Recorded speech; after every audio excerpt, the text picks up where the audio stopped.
Kali ini kita memulai dengan mengamplifikasi atau mentoakkan pengeras suara dari 7 pemimpin Afrika yang mengatakan mudah-mudahan Perang Dunia Ketiga di Eropa benar-benar terjadi. Mengapa mereka mengatakan hal tersebut? Memang kalau Perang Dunia, Afrika akan jadi untung. Lepas dari jajahan Eropa, kok Indonesia nggak ikut teriakan perang yuk perang ya? Apa Indonesia tidak pernah siapkan grand plan menjadi negara besar dengan momentum perang di Eropa? Lalu kita kali ini juga membahas macam-macam bentuk perang yang terjadi berbarengan dengan perang di Ukraina. Dalam banyak episode kita sudah menginformasikan bahwa sejak tahun 2017 dunia dalam keadaan perang. Namun bagi mereka, terutama pejabat yang memang tidak memahami geopolitik dunia, tidak pernah mengikuti sekolah kepemimpinan, SESCO, atau Lemhanas, topik ini memang tidak difahami. Bahkan buzzer yang tugasnya dan bayarannya hanya untuk menyerang lawan atau oposisi, tidak pernah menyerang substansi atau konten apapun. Pokoknya yang berbeda diserang. Gak perlu membahas pakai ilmu, pakai menyerang fisik atau hal yang tidak berhubungan dengan konten. Yang penting orang yang mendengar seruan buzzer tersebut bisa benci dengan yang beda pendapat dengan kebijakan pejabat yang baru.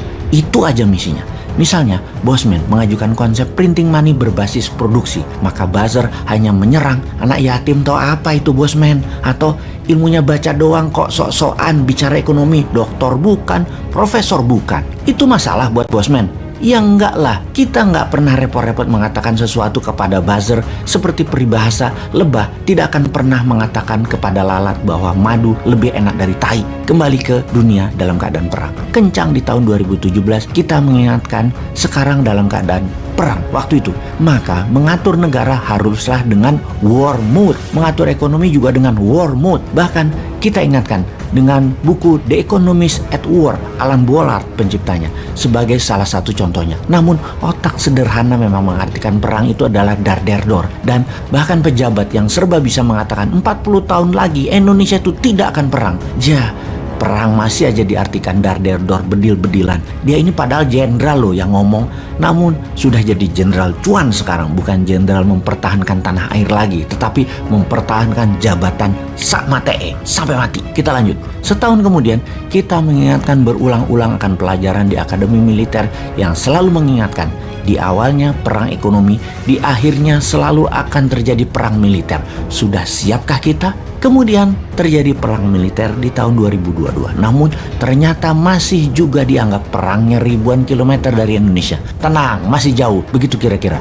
Nggak ngaruh buat kita. Jadi cuekin aja. Tetap urus proyek. Tetap kerja urus proyek. Apa benar nggak ngaruh? Bagaimana kalau kita menceritakan apa yang terjadi di Sri Lanka pada saat ini? Lanjut. Kita mulai dengan seorang politikus kawakan di Sri Lanka bernama Mahinda Rajapaksa yang menguasai Sri Lanka sejak tahun 2005. Jabatan presiden kemudian jadi Perdana Menteri bolak-balik disandangnya. Bahkan kali ini sejak tahun 2019, saudara kandungnya Gotabaya Rajapaksa terpilih menjadi presiden Sri Lanka. Mahinda kemudian dilantik menjadi Perdana Menteri lagi. Jadi saat ini ada 5 orang bernama Rajapaksa di jabatan pemerintahan di Sri Lanka. Kita ingatkan, di tahun 2014, Mahinda menandatangani sebuah kontrak pembiayaan proyek kerja sama dengan Tiongkok yang ketika sekarang mulai jatuh tempo, Sri Lanka kalah cash, nggak punya uang, bahkan sudah tidak bisa membeli kebutuhan harian warga Sri Lanka. Sri Lanka minta bantuan IMF, hanya dapat kurang dari $1 billion pinjamannya. Kemudian terpaksa meminta bantuan India, dan di sini India bermain dengan serius. Artinya, secara geopolitik, India dan Tiongkok sama-sama meminjamkan uang kepada Sri Lanka dengan tujuan yang sederhana, yaitu menjadikan Sri Lanka menjadi provinsi. Sekali lagi harus difahami, bukan provinsi dalam artian sebenarnya, dicaplok kayak Georgia, Chechnya, Crimea, dan Donbas oleh Rusia. Bukan, dijadikan provinsi artinya mengikuti kebijakan India atau kebijakan Tiongkok atas semua kebijakan ekonomi yang dibuat oleh Sri Lanka. Yang artinya sesungguhnya adalah pasti yang untung adalah Tiongkoknya atau pasti yang untung adalah Indianya dengan menggunakan Rajapaksa sang pejabat sebagai agen Tiongkok atau agen India.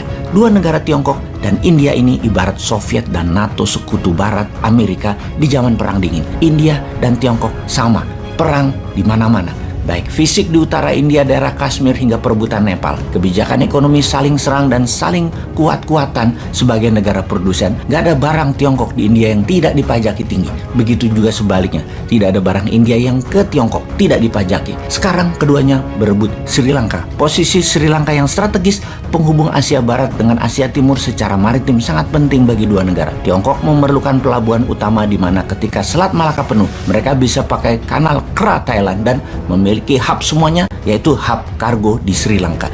Demikian juga India yang menganggap Sri Lanka adalah buffer country, ibarat Ukraina di mata Rusia yang akan dicaplok NATO. Geostrategi kedua negara India dan Tiongkok memang matang. Namun sekarang Raja Paksa sedang ditekan oleh kebijakannya yang termakan oleh proyek dan uang Tiongkok, di mana tidak bisa membayar plus harga naik di dunia membuat bukan saja mahal barang-barang seperti bensin, minyak goreng, susu, tepung, beras, tetapi barang-barang tersebut langka, tidak ada, hilang.